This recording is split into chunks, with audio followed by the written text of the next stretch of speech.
Venezuela from wealth to despair. Imagine a country losing nearly 8 million people in just a decade. It sounds like a plot from an apocalyptic movie, but it's the harsh reality of Venezuela. Once a land of luxury, it has rapidly declined into a state of despair. How did a country rich in natural resources and culture reach this point?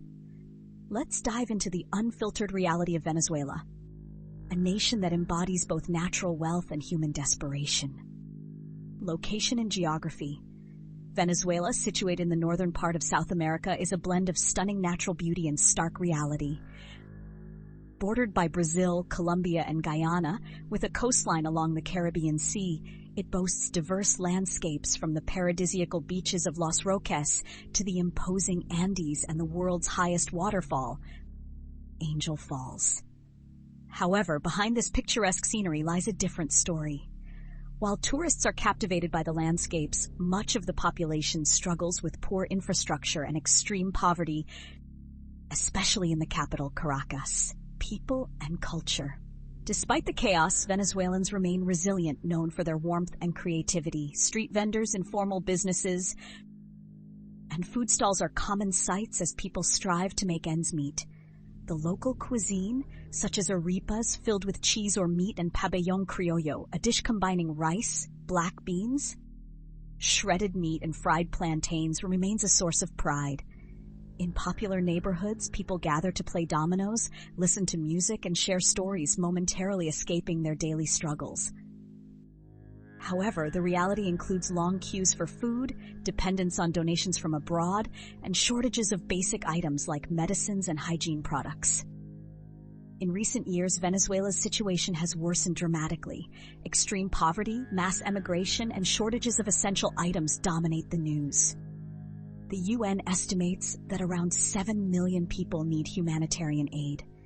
The crisis deepened in 2020 with the global pandemic, exacerbated by a lack of tests, government transparency, and repression of health professionals. This health crisis has intensified the population's desperation.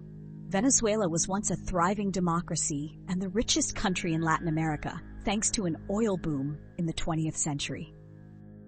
Caracas was a vibrant city with modern infrastructure and a bustling economy. However, the economy's dependence on oil left it vulnerable to price fluctuations.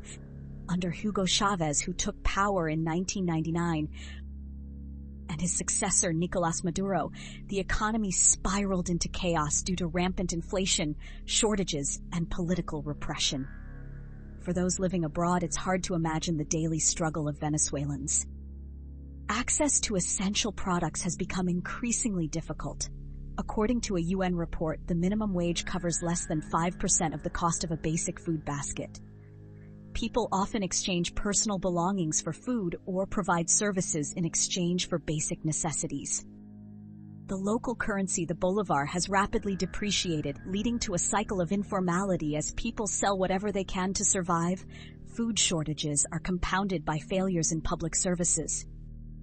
Many neighborhoods in Caracas go without running water for weeks, and public transport has collapsed. Frequent power blackouts add to the chaos, leaving millions without communication and access to basic necessities. Hospitals struggle to function without generators, leading to preventable deaths. Despite government promises, blackouts continue, especially in states like Zulia.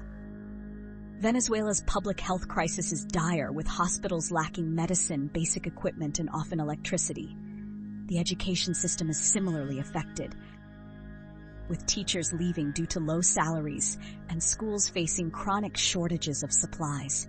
Students often abandon their studies to help their families survive. The government controls the narrative with an iron fist, using censorship to maintain power. Critics risk their freedom or lives, with arrests for social media posts and strategic blockades of websites and platforms. The media faces overwhelming pressure, with sanctions, forced closures, and imprisonment of journalists. Corruption is rampant, with hacker groups leaking documents revealing alleged embezzlement of billions of dollars. The population lives in misery while the government faces allegations of human rights abuses, including extrajudicial killings and political arrests. the Venezuelan Special Action Forces, known as, are often accused of brutal operations and manipulating crime scenes. The helicoid, a spiral-shaped building in Caracas, is a symbol of political repression. Originally intended to be a modern shopping mall, it now serves as a feared detention center controlled by the SEBIN intelligence service. Human rights organizations report overcrowded cells, infestations, and physical and psychological torture. As we conclude this journey through Venezuela, we are left with a stark contrast between natural beauty and human suffering. The country's future remains uncertain, but the resilience of its people offers a glimmer of hope.